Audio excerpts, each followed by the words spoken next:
ஹல்லேலூயா. லேலியா. ஆண்டவருடைய பரிசுத்த நாமத்திற்கு மகிமையும் சோத்திரமும் உண்டாவதாக. அன்பான தேவனுடைய பிள்ளைகளோடு கூட நல்ல விசுவாசம் உள்ள இந்த ஸ்தலத்து ஊழியக்காரரோடு கூட உங்களை காண்பதற்கும் உங்களோடு கூட அன்பான தேவனுக்கு ஒரு பரிசுத்த ஆராதனை செய்வதற்கும் திரும்பவும் 2வது வாரமாக அன்பின் தேவன் தாமே எனக்கும் உங்களோடு கூட சேர்ந்து அருள் பாராட்டி உங்களை என்னையும் அவருடைய சமூகத்திலே கொண்டு வந்து அவரை பாட செய்து துதிக்க செய்து நம்மை மகிழ செய்த அந்த அன்பை எண்ணி நாம் என்னுடைய ஆண்டவருக்கு நம்முடைய ஆண்டவருக்கு நான் அதிகமாக நான் சோத்திரம் செலுத்துகிறேன். ஹல்லேலூயா, ஹல்லேலூயா, ஹல்லேலூயா. இந்த நாளுக்குரிய வார்த்தைகளுக்காக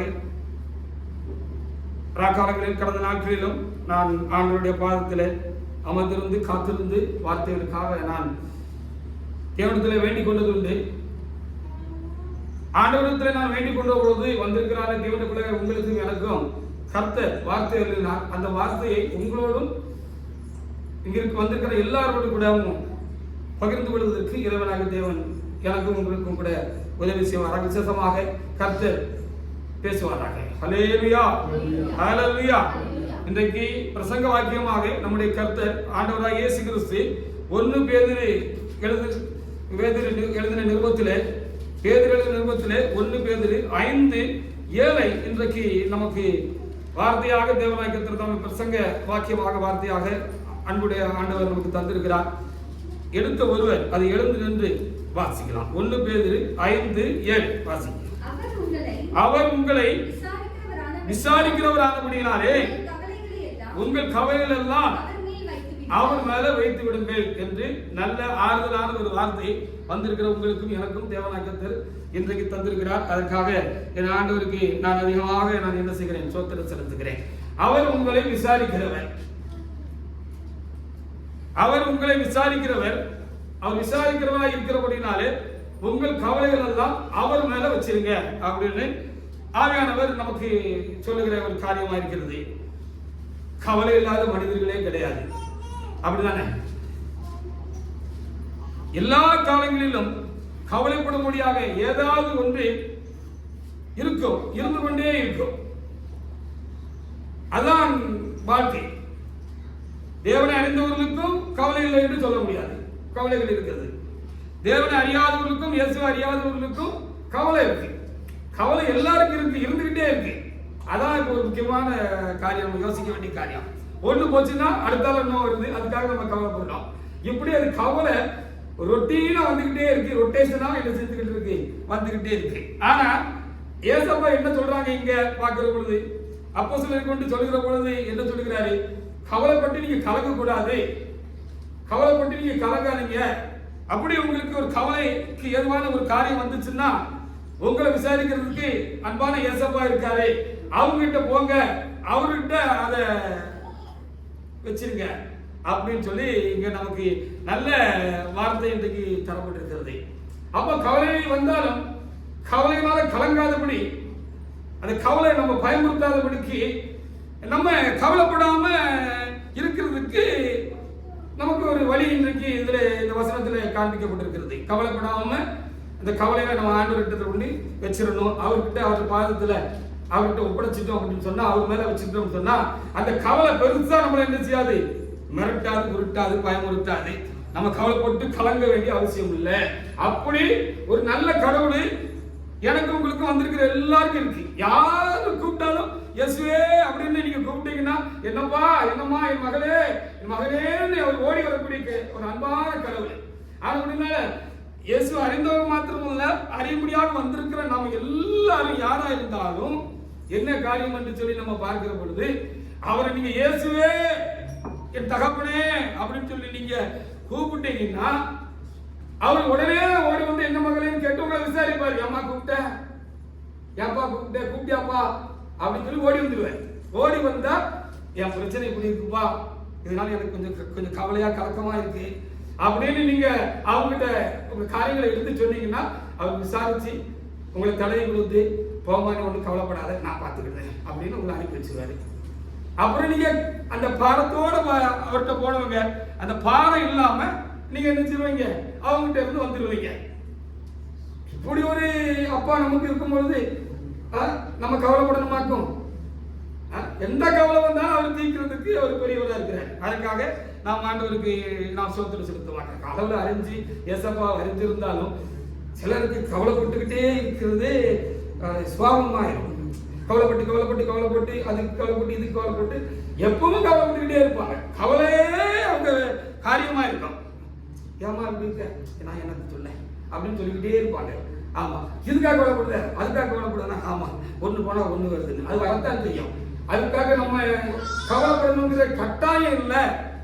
கவலையே அவர்கிட்ட வச்சிடணும் அப்படிங்கிறது தான் நமக்கு இன்னைக்கு சொல்லிக் கொடுக்கிற நல்ல ஒரு என்ன செய்கிறது பாடமாக இருக்கிறது. மத்தேயு 6ஆம் அதிகாரத்துல 25 முதல் வாசி பாருங்க. அன்னன்னைக்கு உள்ள ஜீவியத்துக்காக ஜீவனத்துக்காக கூட நமக்கு கவலை வரும். கவலை வருது. இன்னைக்கு என்ன செய்ய போறோம், இந்த காரியங்களுக்கு என்ன செய்ய போறோம் அப்படின்னு சொல்லி நமக்கு கவலை வரும். நம்ம ஜீவியத்துல கவலை வரும். ஆண்டவர் என்ன சொல்லி இருக்கிறாருன்னு இங்கே நமக்கு சொல்லப்பட்டிருக்கிறது. ஆண்டவர் சொல்றாரு, வாமா வாப்பா, நீ ஏன் கவலைப்படுற, இதுக்காக கவலைப்பட்டு இருக்க, போகல இதுக்கெல்லாம் கவலைப்படலாமா அப்படின்னு நம்மளை தட்டி கொடுத்து கவலைப்படாதேன்னு சொல்லியிருக்கிறார். அப்ப கவலைப்படாம இருக்கலாம் தானே? கவலை எதப்பாவே கவலைப்படாதுன்னு சொல்லிட்டாரு. குறை நமக்கு என்ன கவலை? கவலை வரும், கவலைக்கு எதுவான காரியங்கள் வரும். ஆனா நம்ம கவலைப்பட்டு கலங்க வேண்டாம் அப்படிங்கிறதா இந்த காரியம். கவலைப்படாம கர்த்தருடைய கருத்துக்குள்ள நம்ம இருக்கலாம். அப்படி ஒரு ஆசீர்வாதம் எனக்கும் உங்களுக்கும் இருக்கு. மத்தேயு 6ஆம் அதிகாரத்துல வாசிங்க 25 முதல் சில வசனங்களை வாசிங்க. ஆகையால் எண்ணத்தை உண்போம் எண்ணத்தை குடிப்போம் என்று, ஆமா இந்த ஜீவனுக்காகவும் ஒவ்வொரு நாளுக்காகவும் எண்ணத்தை உடுக்கிறது என்று சொல்லி இந்த சரீரத்துக்காகவும் எதுக்கு கவலைப்படணும்? உங்களுக்கு சொல்லுகிறேன், ஆகாரத்தை பார்க்கலும் ஜீவனும். ஆமா ஆமா அவன் நமக்கு அவன் நம்ம மேல கொடுத்திருக்கிற இந்த உடைய காட்டிலும் ஆண்டவருக்கு ரொம்ப முக்கியம் நம்ம சரீரம் அப்படின்னு எனக்கு சொல்லப்படுகிறது. ஆகாயத்து பட்சிகளை கவனித்து பாருங்க. பறக்கிற பறவைகள் எல்லாம் கவனிச்சு பாருங்க. காக்கா காக்கா காக்கான்னு கூப்பிட்டு அது என்ன செய்யுது, பறவை. ஆமா, அது கவலைப்படுதாக்கும். ஆமா, ஒண்ணும் செய்யறது கிடையாது. ஆமா, ஒண்ணும் செய்யல தானே. ஆமா, சொல்லுங்க.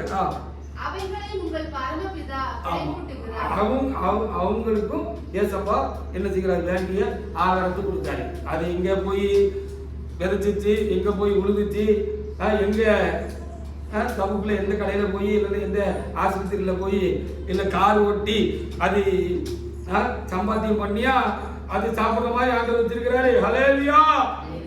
ஆமா, அது ஒண்ணும் செய்யல.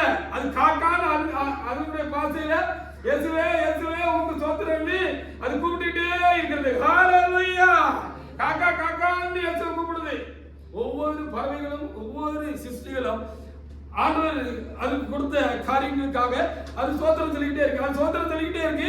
ஆண்டவர் அதுக்கு வேண்டிய எல்லாத்தையும் கொடுக்கிறாரு. எந்த சிருஷ்டியும், மனுஷனை தவிர எந்த சிருஷ்டியும், ஆண்டவர் படைச்ச கடவுள் படைச்ச எந்த ஒரு சிருஷ்டியும் கவலைப்பட்டதாக இல்லை. நாம தான் கவலைப்படுகிறோம் இல்லையா? அதுவும் ஆண்டவருக்கு ரொம்ப விசேஷமான ஆட்கள் நம்ம எழுதப்பட்டிருக்கிறது. அவன் காக்கா காக்கா மிருகங்கள் எல்லாவற்றை காட்டிலும் ஆண்டவருக்கு ரொம்ப பிரியமான ஆட்கள், ரொம்ப விசேஷமான ஆட்கள் யாருன்னு சொன்னா நீங்களும் நானும் தான். அதையே அவரு கவலைப்படாம வச்சு யோசிக்காருன்னா நம்ம ஏன் கவலைப்பட்டு கலங்கணும்? கலங்க கூடாது, கலங்க வேண்டியதில்லை அப்படிங்கிறதா இன்றைக்கு கர்த்தர் நமக்கு சொல்லுகிற ஒரு முக்கியமான ஒரு செய்தியா இருக்கிறது. சரி, இன்னைக்கு கவலைப்படக்கூடாது. அப்போ நாளைக்கு உள்ள காரியங்கள் 34 வாசி பாருங்க. 6:34. ஆகையால் நாளைக்காக கவலைப்படாதீங்க, நாளை கழிச்சுக்காகவும் நீங்க கவலைப்படாதீங்க. ஆமா ஆமா, நம்ம கவலைப்பட வேண்டியதில்லை. எல்லா நாளுக்கும் ஆண்டவர் எழுதியிருக்காரு, மெனு கார்டு போட்டு வச்சிருக்காரு. இந்த நாளைக்கு இங்க உட்கார்ந்துருக்கிற ஒவ்வொருவருக்கும் என்னென்ன நீ கரெக்டா கொண்டு போய் வீட்டுல கைத்துக்கு கொண்டு கொடுக்கணும். ஒரு நிமிஷம் லேட் ஆச்சுன்னா ஒன்ன தொடச்சு போடுவேன்னு சொல்லி ஒவ்வொரு நாளுக்கும் கருத்து எடுத்துருக்கிறாரு. காரியங்களை சொல்லி மெனு போட்டு வச்சிருக்கிறாரு. இப்போ யாருக்கு கவலை தெரியுமா? நமக்கு எதுக்கு கவலை? ஒவ்வொரு நாளும் ஐயோ ஏத்தப்பா இந்த ஆளுக்கு, இந்த சகோதரனுக்கு, இந்த சகோதரிக்கு, இல்ல எனக்கு, இந்த ஊழியக்காரருக்கு இன்னதை கரெக்டா 9 மணிக்கு கொண்டு கொடுக்கணும் அப்படின்னு சொல்லி வச்சிருக்கிறாரு. ஒரு நிமிஷம் லேட் ஆச்சுன்னா கேள்வி கேட்பாருன்னு சொல்லி நாட்கள் தான் கவலைப்படணுமா? ஹalleluya. நம்ம கவலைப்படக்கூடாது. அப்படி மீறி கவலை வருதுன்னா இன்னைக்கு சொன்ன இந்த பிரசங்க மாத்தின்படி நிறைய சாப்பாட்ட போகணும். கொஞ்சம் கலக்கமா கவலையா இருக்குப்பா, அதான் வந்தேன். சரிம்மா என்ன விஷயம், என்னப்பா விஷயம்னு சொல்லி அது அவர் என்ன செய்வாரு, சரி பண்ணி அனுப்பிடுவார். அந்த பாடத்தை நமக்கு எடுத்துடுவார். நம்ம பாடப்பட வேண்டிய கட்டாயம் இல்லை, பாடப்படக்கூடாது, கவலைப்படக்கூடாது. இருக்கட்டும், அவங்க இருக்கட்டும் என்கிறது தான் காரியமா இருக்கு. லூக்கா 12:7 நீங்க வாசித்து பாருங்க. 12:7 சாரி, அதுக்கு முன்னால மத்தேயு 5:36 வாசித்து பாருங்க. மத்தேயு 5:36. அந்த 5:36 என்ன சொல்றது? சரி கவலைப்படுதோம், நம்மளால என்ன சாதிக்க முடியும்? எந்த காரியமா இருக்கட்டும், சின்னதா இருக்கட்டும் பெருசா இருக்கட்டும், கவலைப்பட்டுக்கிட்டே இருக்கோம். கவலைப்பட்டதுனால என்ன நடக்க போகுது? ஒன்னும் நடக்க போகுது இல்லை. நம்மளால ஒன்றும் பண்ண முடியாது. கவலைப்பட்டு தான் படிக்க முடியாது, வேற ஒன்றும் செய்ய முடியாது. அதுவும் நமக்கு தெரியும், ஆண்டவரே நமக்கு தெரியும். ஆமா ஆமா ஆமா ஆமா முடியாது தானே. வேணா டை அடிச்சுக்கலாம், வெள்ள முடி வந்துட்டு எனக்கு. ஆனா சாயம் வெளுத்துரும், ஒரு வாரத்துல 10 நாள்ல சாயம் வெளுத்துரும். அது ஒண்ணுமே பண்ண முடியாது. அப்ப கவலைப்பட்டு என்ன செய்ய போறோம்? இல்ல. சரி, எவ்வளவு ஆண்டு சொல்றாரு? லூக்கா 12:7 வாசி பாருங்க. லூக்கா 12:7 வாசி பாருங்க. உங்க தலையில் உள்ள மயிரெல்லாம் என்ன போட்டிருக்கிறது? ஆமா, பயப்படாதீங்க. ஆமா, நீங்க ரொம்ப எனக்கு வேண்டப்பட்ட ஆட்கள். உங்களை தான் எனக்கு எல்லாரை காட்டிலும், எல்லா சிஸ்டரி காட்டிலும் உங்களை தான் பிடிக்கும். இந்த பாப்பாக்களை, இந்த தம்பிகளை, இந்த அண்ணன்களை, அக்காக்களை தான் எனக்கு பிடிக்கும் அப்படின்னு ஏசப்பா தெளிவா சொல்லியிருக்கிறார். அப்படிதானே? அப்ப என்னன்னா, எனக்கு எத்தனை முடி இருக்குன்னு என்னால எண்ண முடியாது, உங்களுக்கு எத்தனை முடி இருக்குன்னு உங்களால எண்ண முடியாது. முடி எண்ண முடியுமா? ஒரு 4 கூட இருந்து என்னாலும் எண்ண முடியாது. ஆனா ஏசப்பா எனக்கு எத்தனை முடி இருக்கு, இங்க வந்திருக்கிற உங்களுக்கு ஒவ்வொருக்கு எத்தனை தலைமயில் இருக்கு அப்படிங்கிறது சரியா எண்ணி வச்சிருக்கிறாரா. அவர் சித்தம் இல்லாம ஒரு முடி கூட சீப்புல கூட வராது. ஹalleluya. அப்ப இப்படி ஒரு காரியம் நமக்கு இருக்கும் பொழுது நம்ம எதுக்கு கவலைப்படணும்? சரி, கவலை வந்துட்டா அதுதான் சொல்ல முடியுது. அந்த போய் அவர்கிட்ட போய் சொல்லிட்டா கவலை தீர்ந்துடும். கவலையும் தீர்ந்துடும், கவலைக்குரிய காரியமும் தீர்ந்துடும். ஹalleluya. ஆமா, அதனால நம்ம என்ன செய்யக்கூடாது? அவர் உங்களை விசாரிக்கிறவரான இப்படினால உங்க கவலை எல்லாம் அவர்கிட்ட கொண்டு வச்சிருங்க, அவர் மேல வச்சிருங்க அப்படின்னு சொல்லப்பட்டிருக்கு. இதுதான் சங்கீதக்காரர் சங்கீதம் 55:22 அவரும் சொல்லிட்டு போயிருக்கிறார். நிறைய கவலைப்பட வேண்டிய காரியம் தாவீதின் வாழ்க்கையில.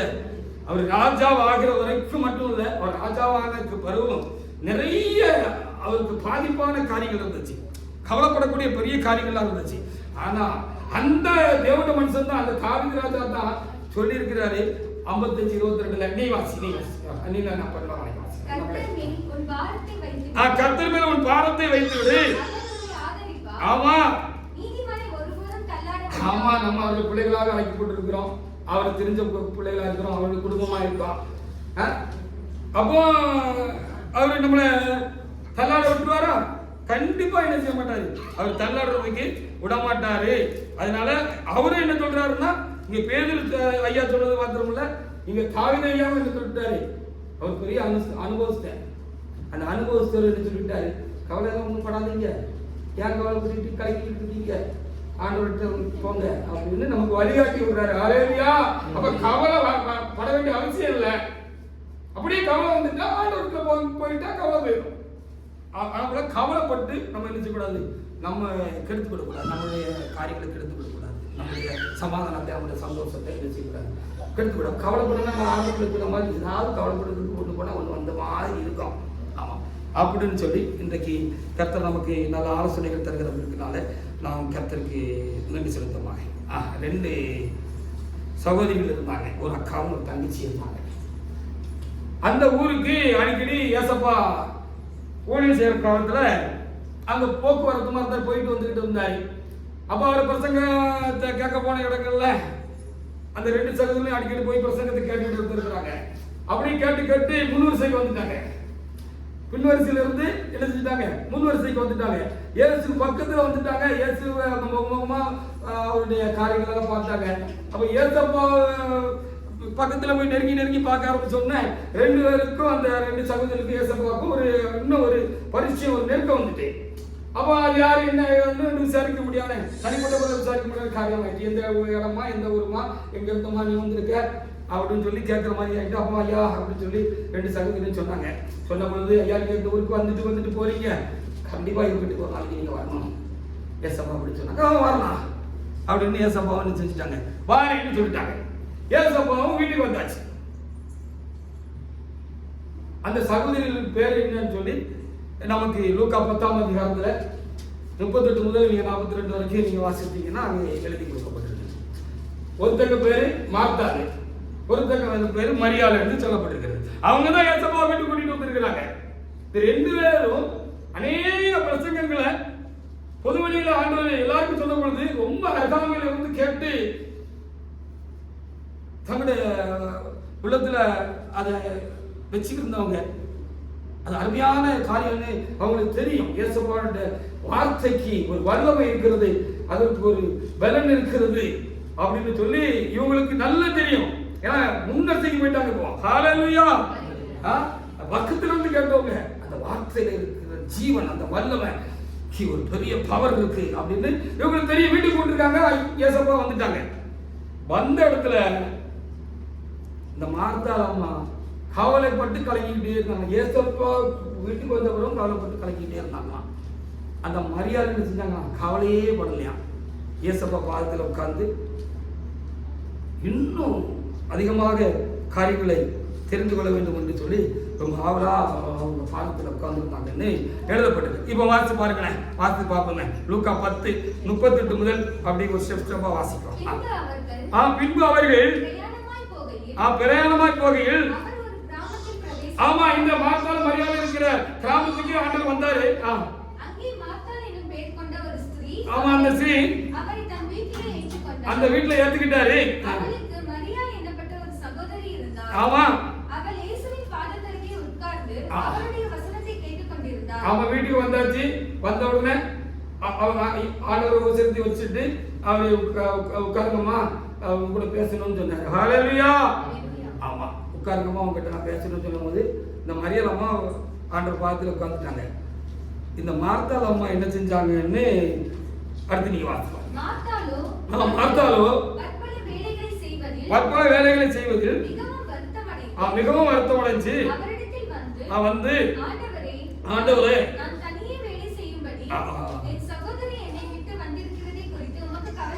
ஆமா அவரையும் கவலைப்பட சொன்னாங்க. ஹல்லேலூயா.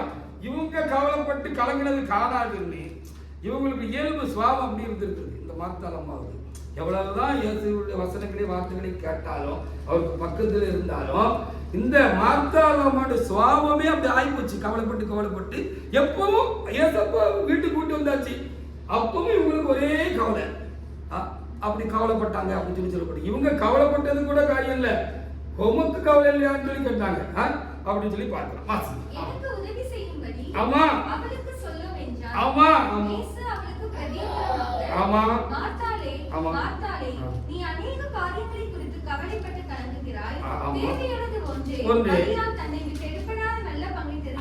என் பாதத்துக்கு வந்துட்டேன்னா கவலை எல்லாம் பஞ்சா பறந்து போகுமே. அதனாலதான் அவளுக்கு இருக்கிற கவலை எல்லாம் அவர் மட்டும் இருக்கட்டும்னு வச்சுட்டு என்கிட்ட வந்துட்டா.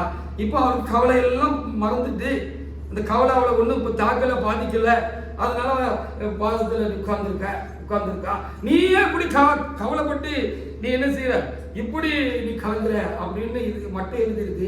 ஆண்டவர் நிறைய அவங்களுக்கு மார்த்தாள் அம்மாவுக்கு ஆலோசனை சொல்லியிருப்பாங்க. வா உட்காரு, கவலைப்பட்டு கலங்காத, நீ வந்து என் பாதத்தில் உட்காரு, நான் சொல்றது கொஞ்சம் கவனிச்சு கேளு. எதுக்கு கவலைப்படுத? ஐயா எங்க வீட்டுக்கு வந்திருக்கீங்க, உங்களுக்கு பிரியாணி போட்டு ஒரு சுக்கா போட்டு ஒரு காரியெல்லாம் போட்டு ஒரு நல்ல ஒரு பால் பாயசம் போட்டு உங்களுக்கு கொடுக்க வேண்டாமா ஐயா? அதுக்கு தயா எப்படியாவது நல்ல முறையில் செய்யணும்னு சொல்லி நான் கவலைப்பட்டு இருக்கேன். கவலைப்பட்டு ஓடி சாடி வேலை செஞ்சுட்டு இருக்கேன்னு சொன்னேன். சரி இருக்கட்டும், நல்ல காரியம்தான், செய்யலாம். முதல்ல நீங்க உட்காரு, என் பாதத்தில் உட்கார்ந்துருக்க மரியாதை பக்கத்துல நீ உட்கார் அப்படின்னு சொல்லிட்டு, சரி கொஞ்ச நாள் என்னை பின்பற்றிட்டு தானே வரீங்க, என்னுடைய பிரசங்கத்தை கேட்குறீங்க, எல்லாத்தையும் பார்த்துட்டு தானே வரீங்க. 5 அப்பமும் சில சிறுமீன் இருந்துச்சு. பெரிய கூட்டம் இருந்துச்சுல, ஆமா நானும் வந்திருந்தையா. அப்போ என்ன நடந்துச்சு, அங்க நான் ஆசீர்வதித்து கொடுத்தேன். கொடுத்த உடனே என்னாச்சு, 5000 புருஷர்களுக்கு பங்கிட்டாங்க சொல்லிட்டு, புருஷர்கள் மட்டும் 5000 பேர், ஆண்கள் மட்டும். அப்போ அவங்களுக்கு அந்த குடும்பம் சிறு பிள்ளைகளுக்கு கணக்கு போட்டு பாருங்க, அவ்வளவு பேருக்கும் அந்த 5 அப்பத்தையும் இந்த சிறுமையும் நான் என்ன செஞ்சேன், ஆசீர்வதிச்சு கொடுத்தேன். எல்லாரும் வயிறு நிறைஞ்சு திருப்தி ஆயிட்டாங்க. நான் அப்புறம் 7 அப்பத்தை எத்தனை பேருக்கு வந்து கொடுத்தேன் அப்படின்னு இந்த மார்த்தெல்லாம் மட்டும் கேட்டாங்க தானே? ஆமா கேட்டாங்க, இங்க எழுதுல, எனக்கு தெரியும் கேட்டாங்க. ஹalleluya. ஆமா எனக்கு தெரியும், ஏத்துமா கேட்டாங்க. மார்த்தெல்லாம் மட்டும் கேட்டாங்க, எத்தனை பேருக்கு வந்து கொடுத்தேன்? அப்ப சொன்னாங்க இல்லையா?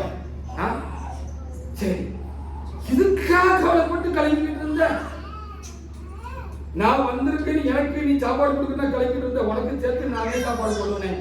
இப்போ ரொம்ப முக்கியம்னா என்கிட்ட வந்து உட்கார்ந்து என்னோட போதனையை கேட்கறது தான் ரொம்ப காரியம். நீ அதை கேட்டா இந்த பிரச்சனைலாம் உனக்கு உண்டான கவலை மாத்திரம் இல்லை, நீ எதுக்கெல்லாம் கவலைப்பட்டு கலங்குறியோ அது எல்லாம் என்ன செஞ்சிடும், மாறி போகும். கவலைப்படாம இருக்கிறதுக்கு உனக்கு நான் படிச்சு கொடுப்பேன் அப்படின்னு ஏசப்பா சொன்னாங்க. ஹalleluya. இன்னைக்கு நமக்கு படிச்சு கொடுக்க முடியாது, ஆவியானவர் என்ன செய்கிறார், நம்ம கூட பேசுறாங்க. நீ கவலைப்படாம இருக்கிறதுக்கு நான் உனக்கு படிச்சு தரேன், நீ என்கிட்ட வா, நீ என்கிட்ட வந்தீன்னா நீ கவலைப்பட வேண்டியது இல்லை அப்படின்னு ஏசப்பா என்ன செய்றாங்க, இன்னைக்கு நமக்கு சொல்றாங்க. அப்போ பிலிப்பியர் 4ஆம் அதிகாரத்துல 6-7 வசனங்களை வாசிச்சு பாருங்க. பிலிப்பியர் 4:6-7 வசனங்களை வாசிச்சு பாருங்க. நீங்க ஒண்ணுக்கு கவலைப்படாதீங்க, என்ன வேணாலும் இருக்கட்டும், உங்க காரியங்கள் பிரச்சனைகள் எல்லாம் ஆண்டவர்கிட்ட சோத்திரப்பான்னு சொல்லி ஜெபத்தினாலும் வேண்டுதலினாலும் அப்படின்னு சொல்லப்படுது. ஜெபம் ரொம்ப வல்லமை உள்ளது. ஆண்டவரிடத்தில் நாம் சொல்லுகிற காரியங்களே அவர் ரொம்ப அக்கறையோட கேட்கிறவரா இருக்கிறார். ஏசப்பா ரொம்ப அக்கறையோட கேட்கிறார். நீங்க யாரா இருந்தாலும் காப்பாரு, எல்லாருடைய ஜெபத்தையும் கேட்கிறார். எல்லாரும் அவருக்கு பிள்ளைகள் தான். ஏன்னா அவர் தான் மனுஷனை படைச்சாரு, மனுஷியை படைச்சாரு. எல்லாரும் அவருடைய பிள்ளைகள் தான். யாரு கூப்பிட்டாலும் இயேசுவே அப்படின்னு கூப்பிட்டா அவர் என்ன செய்வாரு, கண்டிப்பாக அவரு என்ன செய்வாரு, கண்டிப்பாக அவரு கேட்பாரு. ஜெபம் ரொம்ப வல்லமை உள்ளதா இருக்கிறது. தேவனிடத்தில் கேட்கிறது என்பது ஒரு பலமான ஒரு காரியமா இருக்கிறது. அதை ஜெபத்தினால் சாதிக்க முடியாது, எதுவுமே கிடையாது. ஹalleluya. ஜெபத்தினால எதையும் சாதிக்கலாம். ஹalleluya. அப்ப நீ என்கிட்ட வா, ஆட்டத்தை போறது ஜெபிக்கிறது தான் அர்த்தம். தேவசமத்துல போய் நம்ம காரியத்தை ஆண்டவருடைய பாதத்தில் வச்சிருது, அவர் மேல வச்சிருது அப்படின்னு சொல்லி காரியமா இருக்கிறது. ஒரு பரிசுத்தவான் ஒரு குடும்பமாக அவர் ஜெபிக்கிற வழக்கம் உண்டு. நல்ல நாள் இருந்து அவர் ஜெபிப்பார்கள். அவர் ஒரு வெளிப்படுத்தல் கண்டிருக்கிறார். அவர் ஜெபித்து குடும்பமாக பிள்ளைகளும் அவருமாக அவருக்கு ஜெபித்துக் கொண்டிருக்கிற பொழுது ஆண்டவர் ஒரு ஆசனத்தில் உட்கார்ந்து இருப்பார். ஜெபத்தை ஆரம்பிக்கிற பொழுது அந்த ஜெபத்தை முழங்கால இருந்து அவங்க தேவனை நோக்கி ஜெபம் விண்ணப்பங்களை ஏறதுக்கு ஆரம்பிச்ச உடனே ஆண்டவர் அந்த ஜெபத்துக்கு ரொம்ப மதிப்பு மரியாதை கொடுத்து அவரு அந்த ஆசனத்துல இருந்து எழுந்து நின்று அந்த ஜெபத்தை கேட்கிற ஒரு அனுபவத்தை அவர் பார்த்திருக்கிறார். ஹalleluya. ஆண்டவர் பாருங்க, ஜெபத்துக்கு அவர் அவ்வளவு ரெஸ்பெக்ட் கொடுக்காரு. அவர்கிட்ட போய் கேட்டா அவர் உட்கார்ந்துக்கிட்டு சொல்லுங்களே என்ன அப்படின்னு கேட்கறது இல்லை. அவர் ஜெபிக்க அவர்கிட்ட போய் ஒரு பாதத்தில் விழுந்து முழங்கால் நின்று என் தேவனே நான் அவரை நோக்கி நம்ம ஜெபிக்க ஆரம்பிச்ச உடனே அவர் முகத்தை பார்க்க ஆரம்பிச்ச உடனே அவர் எந்திரிச்சு நின்றுதாராம். அப்படி அவங்க காண இப்படி அவங்க ஒவ்வொரு நாளும் அவங்க ஜெபிக்கிறதுலாம் அந்த ஐயா எப்படி ஆண்டவருடைய காரியத்தை பார்த்துக்கிட்டே இருந்திருக்கிறாங்க. அப்போ அந்த வீட்டை ஜெபிக்கிற பொழுது அப்படி இருந்திருக்காங்க. அப்போ அந்த ஒரு குறிப்பிட்ட நாள்ல அந்த ஐயாவுடைய மனைவி ஜெபிச்சுக்கிட்டு வந்திருக்கிறாங்க. ஜெபிச்சுட்டு இருக்கும்போது திடீர்னு ஆண்டவர் நின்று ரொம்ப ரெஸ்பெக்ட் கொடுத்து அந்த ஜெபத்தை கேட்கிறவரு ஆசனத்தில் உட்கார்ந்துட்டாங்க. அவங்க வெளிப்படுத்தி கண்டிருக்கிறாங்க. கண்கள் திறக்கப்பட்டு கண்டிருக்கிறாங்க. ஹalleluya. நம்ம கண்களை திறக்கணும். அதை ஆண்டவர் ரொம்ப எதிர்பார்க்கிறாரு. ஹalleluya. என்னுடைய ஆண்டவரை பார்க்கணுங்கிற அந்த உணர்வு நம்ம வாழ்க்கையில மேலோங்கணும், அதிகப்படியாகணும். அப்போ இவங்க கண்ண மூடிட்டு இருந்திருக்கிறாங்க, அந்த அம்மா ஜபம் விண்ணப்பம் பண்ணிக்கிட்டு இருந்திருக்கிறாங்க.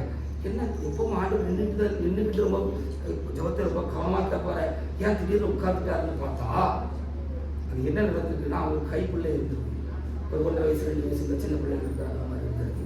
இவங்க ஜபம் பண்ணிட்டு இருக்கும்போது இந்த சின்ன பையன் என்ன செஞ்சிருக்கான், பின்னால் வந்து அம்மா கழுத்து கட்டிட்டான். கழுத்து கட்டினோடனே இவங்களுக்கு சிந்தை செதறிட்டு, அந்த ஜப சிந்தை செதறினோடனே பிள்ளை கிளம்பிடக்கூடாதுங்கிறது அந்த சிந்தனை வந்துட்டு, சிந்தனை வந்தவுடனே அங்கே கட்டாயிட்டு, ஜபம் கட்டாயிட்டு ஆண்டவர் உட்காந்துட்டார். அப்போ இவங்க திரும்பி பார்க்கும்போது அவங்களுக்கு காரியம் ஓ அப்படின்னு பார்த்தீங்களா, நீங்க செபிக்கணும் கேட்கணும்னு ஆண்டவர் ரொம்ப அவ்வளோ ஆசையாக இருக்கிறார். அப்போ நம்ம என்ன செய்யணும்னு இன்னைக்கு பார்த்துக்கிட்டு இருக்கிறோம். என்ன பிரச்சனையா இருக்கட்டும், என்ன காரியமா இருக்கட்டும், தலை போகாது. நீங்க இயேசு கிட்ட வந்துட்டீங்கன்னு சொன்னா எந்த பிரச்சனைக்கும் தலை போகாது. ஹல்லேலூயா. நாங்களாம் நிறைய பிரச்சனைகளை கடந்து தான் இந்த தப்புல வந்து நிற்கும். ஆமா, எங்களுக்கு பிரச்சனையே இல்லைன்னு நினைச்சிட்டு இருக்கீங்க. நிறைய பிரச்சனை இருக்கலாம், இருந்தது. ஆனா எல்லாத்துக்கு அப்புறமா நாங்க தப்புல வந்து நிக்கிறோம். ஹல்லேலூயா. ஆமா, அப்போ நாங்க எல்லாத்துக்கும் ஆண்டவர்கிட்ட தான் போறோம். சின்ன இருக்கட்டும் பெருசா இருக்கட்டும் எல்லாத்துக்கும் நாங்க என்ன செய்யறோம், ஊழியமா இருக்கட்டும் குடும்பமா இருக்கட்டும், நீங்க வருகிற உங்களுக்காக கூட நாங்க தேவசமூகத்துல தான் நாங்க போறோம்.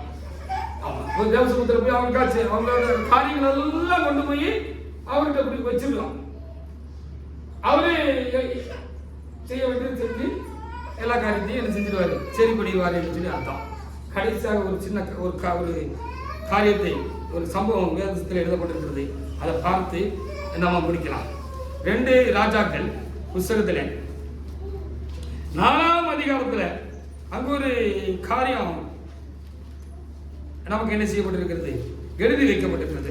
ஆண்டவர் எழுதி வைத்திருக்கிற பரிசுத்த ஆவியானவர் என்ன செய்திருக்கிறாரு, 4ஆம் அதிகாரத்தில் நமக்கு எழுதி வச்சுட்டு அதை நம்ம கவனிச்சு பார்க்கறதுக்காக நமக்கு கையில அவருடைய புஸ்தகத்தையும் இந்த வேத புஸ்தகத்தையும் தேவநாயகத்தில் என்ன செஞ்சிருக்கிறாரு, நமக்கு தந்திருக்கிறார்.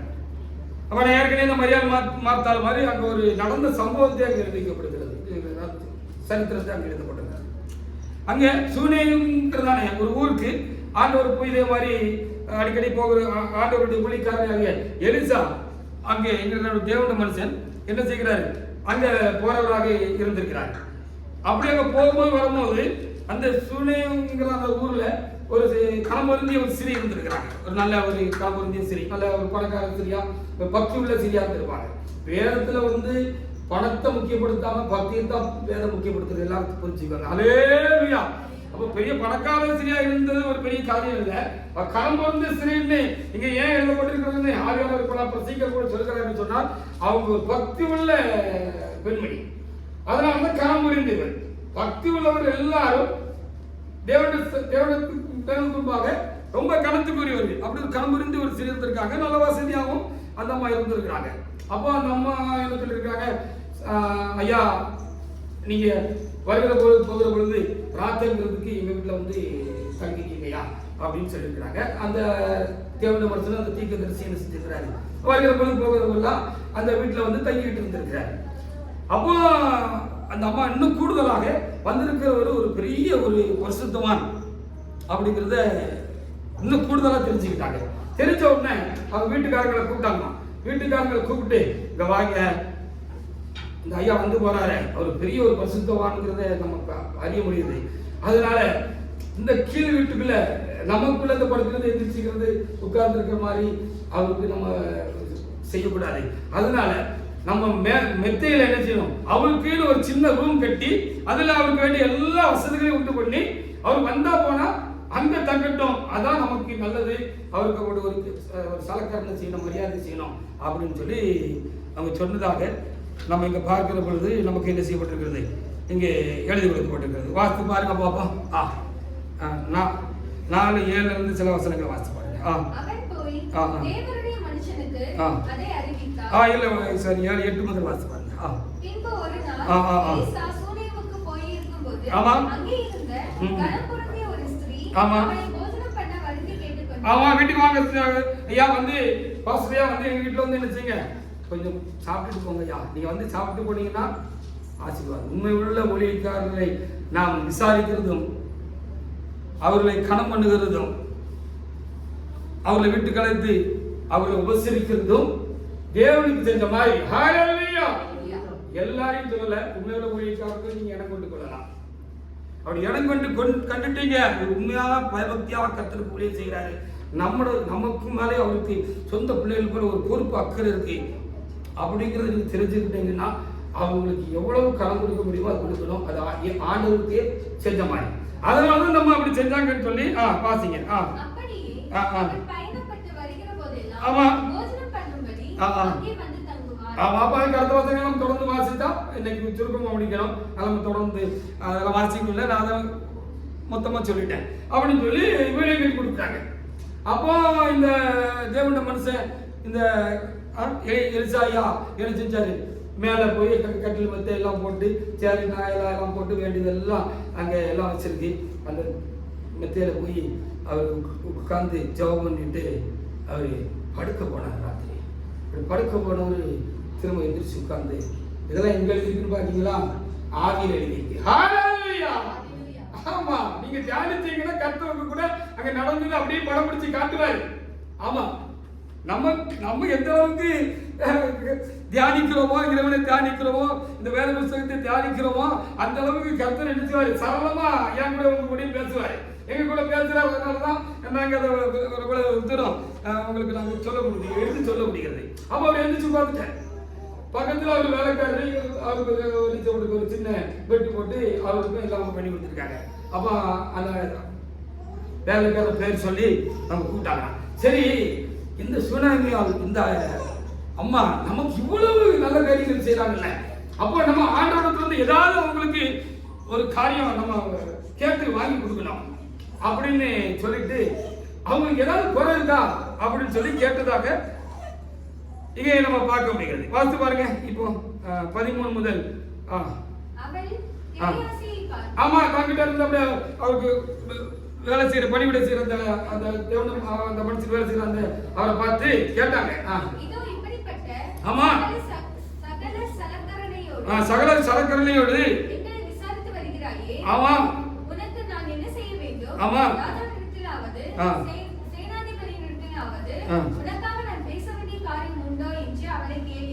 அவளை போய் கேட்டுவா, நீ கீழே போய் முதல் வேலையை என்ன செய்ய, அந்த பிள்ளைக்கு என்ன வேணும், ஏதாவது அவங்களுக்கு குறை இருந்தா, எனக்கு ஒரு பெரிய தீர்க்கதரிசியா இருந்தாரா ராஜா வரைக்கும் வழக்கம் இருந்திருக்கிறது. ஹல்லேலூயா.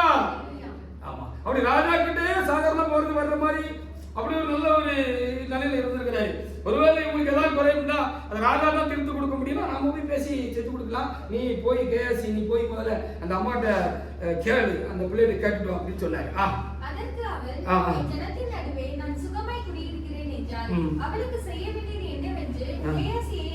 ஆமா, கேட்டதுக்கு ஒண்ணு இல்ல, ஆண்டவர் எனக்கு எல்லாம் வேண்டியதெல்லாம் தந்திருக்கிறாரு அப்படின்னு நம்ம ஒரே வார்த்தையில முடிச்சிட்டாங்க. ஹல்லேலூயா. அப்ப சரி, அப்பா உனக்கு ஏதாவது வந்து போயிருக்கியப்பா, நீ ஏதாவது அறிஞ்சிருக்கியா அப்படின்னு சொல்லி வேலைக்காரத கேட்டார் அந்த தேவட்ட மனுஷன். ஐயா, ஒரு குறை இருக்கு, எல்லாம் இருக்கு அந்த அம்மாவுக்கு, ஆனா அந்த அம்மாவுக்கு குழந்தை பாக்கியம் இல்லைங்கய்யா. அப்படியா அப்படின்னு சொல்லி அவர் கேட்டார். அதோட ஒரு காரியத்தை சேர்த்து சொன்னார், அவர் வீட்டுக்காரர் ஒரு வயசானது அப்படின்னு சொன்னார். அப்போ அதுக்கு சந்தர்ப்பம் ரொம்ப குறைவு அப்படின்னு அவர் சொல்லாம சொன்னார். அப்படிதானே? ஹல்லேலூயா. ரொம்ப வயசான மனுஷன், அதனால இவ்வளவு வயசுக்கு பிறகு அவருக்கு அந்த பாக்கியம் கிடைக்கிறது ரொம்ப கஷ்டம்தான் அப்படின்னு சொன்ன உடனே சரி அவளை கூப்பிடு அப்படின்னு அடுத்த வசனங்கள்ல சொல்லப்பட்டு கூப்பிட்டாங்க. கூப்பிட்ட பொழுது அவன் வந்து பணிவா நின்று இருக்கிறாங்க. ஐயா கூப்பிட்டீங்களா ஐயா அப்படின்னு. அப்போ இவர் தேவன மனுஷன் அல்லவா, இவர் வாயிலிருந்து ஒன்று சொன்னாருன்னா அது அப்படியே பழிச்சிடும். ஹல்லேலூயா. உண்மையில தேவன மனிதர்கள் நம்ம பார்த்து கர்த்தரை ஆசீர்வதிக்கிறார் என்று சொன்னார், உனக்கு நன்மை உண்டாகும் என்று சொன்னார், உன்னை பெரிய ஜாதியாக்குவேன் என்று சொன்னார், அப்படி நடந்துரும். ஹல்லேலூயா. ஆமா. அப்போ இவர் என்ன சொன்னார்? கர்த்தரை கொடுக்க வாசிமா. அப்பொழுது அவன் ஒரு பிராண உற்பத்தி கால திட்டத்திலே அமாரனில் அனைத்து கட்டி கொண்டிருப்பாய் என்றான். அதற்கு அவன் ஏது தேவனுடைய மனுஷனாகிய என் ஆண்டவனே, உமது அடியாருக்கு அபத்தம் சொல்ல வேண்டாம். அவங்களுக்கும் அந்த நம்பிக்கை வரல.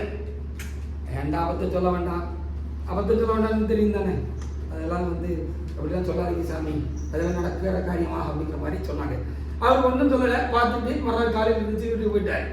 சொன்ன மாதிரி 10 மாசத்துல அந்த அம்மாவுக்கு, அந்த வயதான புருஷனுக்கும் அந்த அம்மாவுக்கும் ஒரு ஆம்பளை பையன் பிறந்துட்டாங்க. கீழே எல்லா வசனங்கள்லாம் சொல்லுது. ஹல்லேலூயா. சரி, இனிமே தான் நம்ம முக்கியமான காரியத்துக்கு நம்ம இப்போ வர போறோம். அப்படி கர்த்தர் இந்த அந்திம காலத்துல நமக்கு இழந்திருந்த காலத்துல அந்த கொடுத்த பிள்ளை கொஞ்சம் வளர்ந்துட்டு, அப்பா வயக்காட்டில் வேலை செஞ்சுக்கிட்டு இருந்தாரு, அம்மா வீட்டில் இருந்தாங்க. அப்போ இந்த பிள்ளை அப்பா கிட்ட போயிருக்கு. போன இடத்துல அப்பா பார்த்து சொல்லியிருக்கு, அப்பா தலைவலிக்குப்பா, அப்பா தலைவலிக்குப்பான்னு. என்னடா ஒன்றும் செய்யாதுடா அப்படின்னு. இல்லைப்பா ரொம்ப வலிக்குப்பா அப்படின்னு அந்த பையன் சொல்லியிருக்கான். ஒரு ஸ்டேஜ் ஆகிட்டான், சின்ன ஒரு 40 ஸ்டேஜ் ஆகிட்டான் சொல்லியிருக்காங்க. சில நாங்கள் இருக்க அவருக்கு கீழே இருக்கிற வேலைக்காரங்களை கூப்பிட்டு ஒருத்தரை கூப்பிட்டு ஒரு அம்மாட்ட கொண்டு விட்டுட்டு வந்துருக்காங்க. பிள்ளைய கூட்டு அம்மாட்ட கொண்டு விட்டுருக்காங்க. என்னப்பா கட்டுறது தலைவலிக்கு, மகனை படுமகனை ஒன்றும் செய்யாதுன்னு அவங்க தட்டி கொடுத்துருக்காங்க. திடீர்னு பார்த்தா தலைவலிக்கணும்னு சொல்ல பிள்ளை மடியிலே இறந்து போய்விட்டது. ஹல்லேலூயா.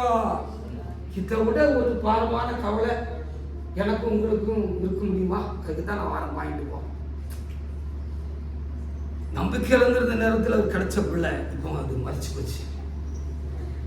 எவ்வளவு பெரிய கவலை இருக்கணும், உருண்டு இருக்கணும் தானே. நம்மளாம் உருண்டுருவோம் தானே. நம்மளோட வாழ்க்கையில கூட என்னோட வாழ்க்கையில உங்க வாழ்க்கையில அவ்வளவு சம்பவம் நடந்துட்டா அழுது புரண்டு உருண்டுருவோம் தானே. எவ்வளவு பெரிய கலக்கத்தை உண்டாக்கிறோம். ஆனா அந்த அம்மா கலங்கலை அப்படின்னு அவங்களுடைய செயல் காட்டு, அவங்களுடைய கிரியைகள் காட்டு. அப்ப அப்படி அது இறந்து போச்சு, அப்படிதானே? அப்போ அப்ப என்ன சொன்னாங்க? 21 வாசிங்க. ஆமா ஆமா, பிள்ளைய கொண்டு போய் அந்த பரிசுத்தவான் படுத்திருந்த அந்த கட்டில கொண்டு போய் கடத்திட்டாங்க. ஓடு கூப்பாடு போடல, ஊரெல்லாம் ஒன்றும் கூட்டல. எப்படிப்பட்ட காரியம் பாருங்க. அந்த பெண் எப்படிப்பட்ட ஒரு சகோதரியாக அந்த தேவத்துக்குள்ள இருந்திருக்காங்க. கூப்பாடு போடல, கலங்கல, உருளல, தலையில அடிக்கல, நெஞ்சில அடிக்கல, புருஷனுக்கே தெரியப்படுத்தல. பாத்தீங்க? ஆமா ஆமா ஆமா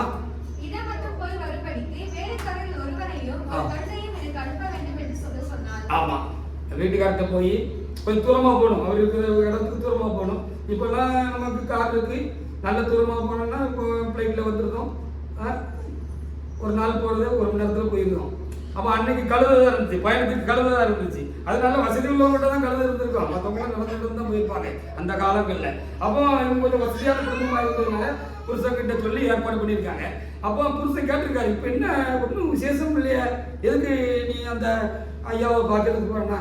அதெல்லாம் ஒண்ணும் இல்லை, நான் வந்து சொல்றேன்னு சொல்லிட்டாங்க. எவ்வளவு பக்குவம் பாருங்க. இதை விட ஒரு பெரிய பிரச்சனை எனக்கு உங்களுக்கு வரவே வராது பாருங்க. அவ்வளவு பக்குவமா இருந்தாங்க அந்த அம்மா. கவலைப்பட்டு கலங்கல, சத்தம் போடல, அழல, இயேசுவே அப்படின்னு நீங்க கொடுத்து எடுத்துட்டீங்களாப்பான்னு ஒரு வார்த்தை சொல்லல. வாசி. ஆமா நீ இன்றைக்கு அவரிடத்திற்கு போக வேண்டியது என்ன என்று கேட்க சொன்னான். அதற்கு அவர் எல்லாம் சரிதான், நான் போக வேண்டியது இருக்கிறது என்று சொல்லி அனுப்பி கழுதையின் மேல் சேணம் வைத்து ஏறி தன் வேலைக்காரனை நோக்கி, இதை ஓட்டிக்கொண்டு போ, நான் உனக்கு சொன்னால் ஒழிய போகிற வழியில் எங்கும் ஓட்டத்தை போட்ட வேண்டாம்னு சொல்லிட்டாங்க. போதும் சொல்லி கழுத்துல அந்த எலிசாயா இருக்கிற வீட்டுக்கு போயிட்டாங்க. போய் வேற ஒண்ணும் சொல்ல, குப்புற விழுந்துட்டாங்க. அவர் தேவன மனுஷனா இருந்த அப்படின்னால அவங்க பெரிய துக்கத்துக்குள்ள இருக்காங்கிறது அவருக்கு ஆவியில தெரிஞ்சிச்சு. அப்போ அந்த காரியங்களை விசாரிச்சு கேட்டார்.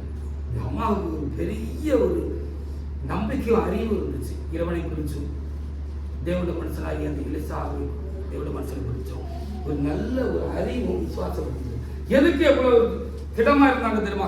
அந்த கவலைப்பட்டு கலங்காதபடிக்கு, பயப்படாதபடிக்கு, இந்த பெரிய ஒரு சூழ்நிலை நடந்தவரும் பயப்படாதபடிக்கு அவங்க இருந்தாங்கன்னா அந்த அளவுக்கு அவங்களுக்கு அந்த ஆண்டவரை குறிச்சும் இந்த ஐயா குறிச்சும் ஒரு அறிவும் ஒரு விசுவாசம் இருக்கு. என்ன விசுவாசம், என்ன அறிவு, என்ன அவங்களுக்கு ஒரு நம்பிக்கை அப்படின்னா, இந்த பிள்ளைய நமக்கு கொடுத்த அந்த ஆண்டவருக்கு இந்த பிள்ளை செத்து போயிட்டு இப்பவும் அதே ஐயா கிட்ட போய் காரியத்தை சொன்னோம்னா அவரு பிள்ளையை திரும்பவும் உயிரோடு எழுப்பிடுவாரு அப்படிங்கிற நம்பிக்கையும் தைரியம் விசுவாசமும் தேவ சமூகத்து பழக்கத்தினால உண்டாயிருந்தது. ஹல்லேலூயா. ஆமா, கடந்து சரி, தேவனோட நெருங்கிய தொடர்பு சரி, அந்த நம்பிக்கையில அவங்க கலங்கவே இல்லை. அவங்க என்ன செஞ்சாங்க, ஆண்டவர் அந்த ஐயா கிட்ட போனாங்க. அந்த ஐயா திருப்பி வந்தாங்க. கதை நான் சாப்பிட்டா முடிக்கிறேன். மேல் வீட்டுக்கு போனாங்க. அந்த ஐயாவுக்கு தான் கவலை போகும். அந்த அம்மா சாப்பிட்ட போய் கும்பிட விழுந்து சொல்லிட்டு இருந்துட்டாங்க. அந்த ஐயா தான் கவலைப்பட்டாரு. அந்த ஐயாவை ஆள்கொண்ட நம்ம ஐயாவும் தான் கவலைப்பட்டாரு. கவலைப்பட்டிருப்பாரு அந்த நேரத்தில். ஏசப்பாவும் தான் உள்ள கலங்கி போய் வந்திருக்க, சின்னகரியால் வந்து கலங்கிருப்பாங்க. அவர் போனாரு, என்ன செஞ்சாலும் சொல்லி வைக்கிற வசனங்கள் எல்லாம் நமக்கு சொல்லப்பட்டிருக்குது. அந்த பிள்ளைய அவங்க உயிரோட திரும்ப எழுப்பி அந்த அம்மா கையில் கொண்டு கொடுத்துட்டாங்க. ஹல்லேலூயா. எதுக்கு கவலைப்படுறீங்க? எதையும் செய்வதற்கு இயேசு வல்லமை உள்ளவராகும். ஹல்லேலூயா. இறைவனா இயேசு எல்லாத்தையும் செய்ய வல்லமை உள்ளவராக இருக்கிறார். எதையும் எந்த பிரச்சனை அவரால் தீர்க்க முடியும்.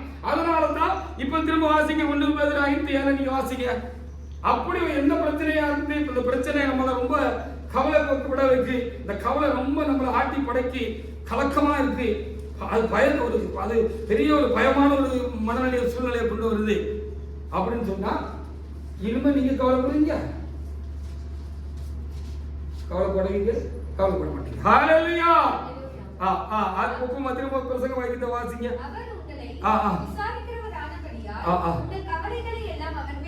என்ன பிரச்சனைனாலும் அவர்கிட்ட போனா பிரச்சனை சால்வ் ஆயிரும். அதனால கவலைப்பட்டு நம்மளே உருவக்குத்தி வேதனைப்படுத்தி நம்மளே கெடுத்துக்கிடாதபடிக்கு நம்ம கவலைப்படக்கூடாது. அவர்கிட்ட நம்ம போகணும். அவர்கிட்ட போனா கவலையே போயிடும். கவலைக்கான காரியங்களும் என்ன செய்ய போயிடும். அப்ப என்ன தெரியுது? அப்ப இந்த சுனேமியாலாகி அந்த தேவனுடைய மனுஷிக்கு, அந்த காமறிஞ்ச அந்த தேவனுடைய மனுஷிக்கு இந்த அறிவும் இந்த விசுவாசம் இருந்தது. சரிதானா? அவர் மரித்தவர்களை உயிரோடு ஒரு தேவனுங்கிற காரியம். அப்போ எந்த பிரச்சனைனாலும் இயேசு கிறிஸ்து எனக்கு உங்களுக்கு தீர்த்து தரக்கூடியவர். நீங்களும் இயேசுவே கூட்ட உடனே வருவார். ஹல்லேலூயா. ஆமா, அவருக்கு பச்சைவாதம்லாம் பார்க்க மாட்டாரு. நான் கூப்பிட்டாதான் வருவார், இவர் கூப்பிட்டாதான் வருவாரு, இவங்க கூப்பிட்டாதான் இல்லை. யார் இயேசுவேன்னு கூப்பிட்டாலும் இயேசு உடனே வந்து விடுவார். ஹல்லேலூயா. அப்படி கூப்பிட்டவங்களாம் இருக்கிறாங்க. ஒரு சின்ன சம்பவத்தை சுருக்கமா சொல்லி முடிச்சிடுறாங்க. எனக்கு திடீர்னு இப்படி சொல்லக்கூடிய நீங்களும் கூப்பிட்டா வருவாருன்னு எனக்கு ஒரு நடந்த சம்பவம் எனக்கு வந்து நினைவுக்கு வந்தது. அதை மாத்திரம் சொல்லி முடித்து விடுகிறேன். என்னோட சபையில சங்கர்னு ஒரு ஊழியக்காரர் இருந்தார். அவர் இந்துவா இருக்கும்போது அவருக்கு பேர் சங்கர். அதுக்கப்புறம் அவருக்கு வேற பேர் மாத்தினாங்க. அவருக்கு ஒரு பேர் மாத்தினாங்க. அப்போ சங்கர் அப்போ அவரை கேட்க ஒரு நாள் அவர் கூட நான் பிரயாணம் பண்ணிக்கிட்டு இருந்தேன். நானும் பிரயாணம் பண்ணிக்கிட்டு இருந்தோம். அப்போ ஆமா, நீங்க எப்படி ஏசப்பா தெரிஞ்சுக்கிட்டீங்க அப்படின்னு சொன்னேன். உங்க பழைய பேர் சங்கர் தானே, அவருக்கு புதிய பேர் எனக்கு கொஞ்சம் மறந்தாலும் இருக்கு. ஆமா அப்படின்னு சொன்னேன். எப்படி தெரிஞ்சுக்கிட்டீங்கன்னு சொன்னா அது ஒரு பெரிய ஸ்டோரி அப்படின்னு சொன்னார். அவரு ரொம்ப RSS இயக்கத்துல ரொம்ப ஒரு தீவிரமான ஒரு மனுஷனா இருந்திருக்கிறார். இது இப்பவும் இருக்கிறார். அந்த சங்கர் இருந்திருக்கிறார். அப்போ இந்த கிறிஸ்தவங்களை கண்டாலே அவருக்கு பிடிக்கும். ஆனா அவரே கர்த்தரை தம்முடைய பிள்ளையா உரிக்காரா மாற்றணும்னு ஆண்டவருக்கு ரொம்ப ஆசையா இருந்திருக்கு போல இருக்கு. ஏதோ ஒரு சூழ்நிலையில இவனை பிடிக்காம இருந்த ஒரு மனுஷன் எங்க சபைக்கு வருகிற ஒரு நர்ஸை கல்யாணம் பண்ணிட்டார். அது எப்படி நடந்துச்சுன்னு தெரியல. இவங்களுக்கு ஒரு தீவிரமானாலும் எப்படி நடந்துச்சுன்னு தெரியல. கல்யாணம் முடிச்சுட்டாங்க. கல்யாணம் முடிச்ச பிறகு இந்த அம்மாட்ட கிண்டல் பண்ணி கேலி பண்ணி பேசிக்கிட்டே இருப்பாரா. இயேசு வந்து கிண்டல் பண்ணி கேலி பண்ணி பேசிக்கிட்டே இருப்பாரா. எனக்கு பண்ணிக்கிட்டே இருப்பாரா. நீங்க பாருங்க, ஏதாவது ஒரு சூழ்நிலைனா நீங்க இயேசுவேன்னு கூப்பிடுங்க. நீங்க தனியா இருக்கும்போது ஏதாவது ஒரு காரியம்னா நீங்க இயேசுவேன்னு கூப்பிடுங்க. அவர் உடனே வந்து உங்களுக்கு வருவார். அது போமா, எனக்கு தெரியுமா, உங்க இயேசுவேன்னு தெரியும், ஒன்னே தெரியும், இப்படி கிண்டல் பண்றது வாங்குற மாதிரி இருக்காங்க. ஒரு சம்பவம் இந்த அம்மா சொன்னது போல நடந்துச்சு. இவங்களுக்குள்ள என்ன சொல்றது, சொக்காரங்க சொத்து பிரச்சனை இருந்தது. சொத்து பிரச்சனை இருந்தது. இதுல இவங்க சொக்காரங்க என்ன, சொக்காரங்க இன்னொரு அண்ணன் தம்பியோ பொண்ணு விட்டு அந்த சொக்காரங்க சொல்லுவாங்க, சித்தப்பா மக்கள் பெரியப்பா மக்கள் சொல்லுவாங்க, சொக்காரங்க சொல்லுவாங்க. இவரு இந்த சொத்து இவருக்கு எது கிடைக்கக்கூடாதுன்னு இவர் கொன்னுன்னு சொல்லி அவருக்கு விரோதமாக செய்வன்னு வச்சுட்டாங்க. இது நடந்தது உண்மை. அவர் இப்பொழுது தேவனுடைய ஊழியம் செய்கிறார், ஊழியக்காரராக இருக்கிறார். இப்போ இந்த அம்மாவுக்கு இப்படி ஒரு சூழ்நிலையில இந்த அம்மாவுக்கு நைட் டியூட்டி, இவங்க நைட் டியூட்டிக்கு போயிட்டாங்க. இவங்க நைட் டியூட்டிக்கு போயிட்ட உடனே இவர் தனியாக வீட்டில் படுத்து கிடந்திருக்கிறார். அப்பொழுது இவங்க மந்திரவாதி ஒரு ஆவியை ஏவி விட்டு இந்த ஆவி இவர் அடைச்சிருந்த வீட்டுக்குள்ளே வந்துச்சு. வீட்டுக்குள்ளே வந்து என்னாச்சு அப்படின்னு சொன்னால் இந்த சங்கை பிடிச்சிட்டு இந்த ஆய் வந்து சங்கை பிடிச்சிட்டு உங்களால் மூச்சு விட முடியல, ஒன்றும் சொல்ல முடியல, செத்த தொலைஞ்சோம் அவ்வளோதான் அப்படின்னு ஒரு முடிவுக்கு வந்துட்டார். அப்படி வந்திருக்கிற பொழுது திடீர்னு அவருக்கு ஒரு நினைவு வந்திருக்கு. ஒய்ஃபு சொன்னது நினைவு வந்திருக்கு. ஏதாவது ஒரு காரியம் நான் எல்லா நேரத்தில் உங்களுக்கு ஒரு ஆத்திரம் அவசரம்னு சொன்னால் நீங்கள் ஒன்றும் செய்ய வேண்டாம், இயேசுவே கூப்பிடுங்க, அவர் வந்து உங்களுக்கு உதவான்னு சொன்னது. அந்த ஒரு சங்கை பிடிச்சிட்டு இருக்காரு. கண்ணெல்லாம் வெளியே வந்துட்டாங்க. எனக்கு ஒரே இன்னும் கொஞ்ச நேரத்தில் மூச்சு நின்று அந்த ஆவி சங்கை பிடிச்சிட்டு அப்படின்னு சொல்ற பொழுது ஒரு வாயை கூட திறக்கலையா, உள்ளத்துக்குள்ள ஆழத்துல இருந்து இயேசுவே அப்படி கூப்பிட்டு இருக்கிறாரு. ஹல்லேலூயா, இயேசுவே அப்படின்னு உள்ளத்துல இருந்து கூப்பிட்டு இருக்கிறாரு. அப்போ ஒரு பெரிய கரம் ஒண்ணு அவர் கண்ணுகாண நடந்திருக்கிறது. அவர் எப்படி ஊழியக்காரனார், எப்படி அவர் கிறிஸ்தவனானாருன்னு பாருங்க. கண்ணுகான ஒரு பலத்த கரம் வந்து அந்த அந்த சங்கை பிடிச்சிருந்த கரத்தை ஒரு அட்டி டமான ஒரு அட்டி போட்டு அந்த கரம் அவரை விட்டுட்டு அந்த ரூம்ல ஒரு பெரிய வெளிச்சம் உண்டாயிட்டது. ஹல்லேலூயா. அப்போ இயேசு இல்லைன்னு சொன்னவர் அன்னைக்கு இயேசு தான் கடவுள்னு அவர் அறிஞ்சு கொண்டார். ஹல்லேலூயா. இப்படி எத்தனையோ இந்து மக்கள், எத்தனையோ முகமதிய மக்கள் எப்படி கிறிஸ்துவை அவருக்கு அறிய முடியாத அவர் வாழ்க்கையில அவருக்கு உண்டான நெருக்கமான சூழ்நிலை கர்த்தர் தலையிட்டு இருக்கிறார். தலையிட்டு அவங்களுக்கு உதவி செய்து அவருடையதாக என்ன செஞ்சிருக்கிறாங்க, மாற்றி இருக்கிறாங்க. அதுதான் காரியமா இருக்கிறது. அப்படி ஒரு காரியம் இருக்கிறது. ஆனால் யாரும் அவருக்கு தூரமானவர்கள் அல்ல. யார் கூப்பிட்டாலும் இயேசு வந்து ஓடி வந்து உதவி செய்யக்கூடியவர். யார் அதனால இன்னைக்கு நமக்கு கிடைத்த இந்த வார்த்தையின்படி நம்ம கவலைப்படணுங்கிற கட்டாயம் இல்லை. கவலைப்பட வேண்டாம். என்ன காரியமானாலும் நாம் தேவ சமூகத்துக்கு போவோம், இயேசுவிடத்தில் சொல்லுவோம். நமக்கு ஆறுதல் உண்டாகும், நமக்கு சமாதானம் உண்டாகும், நம்முடைய கவலையெல்லாம் மாறும். கவலைக்கு ஏதுவான காரியத்தை கர்த்தர் மாற்றி நமக்கு வேண்டியதெல்லாம் கொடுத்து நம்மை கர்த்தர் நடத்துவார். கர்த்தர் தந்த இந்த நல்ல வார்த்தைகளுக்காக நான் இவன் தேவனாய் கர்த்தரை நான் சோத்திருக்கிறேன். கர்த்தர் நாம் இந்த வார்த்தைகளை ஆசீர்வதிப்பாராக. சோத்திரம். நாம் தேவனை மீண்டும் சோத்திரிப்போமாக, ஜெபம் பண்ணுவோமாக. சோத்திர ஆண்டவரே,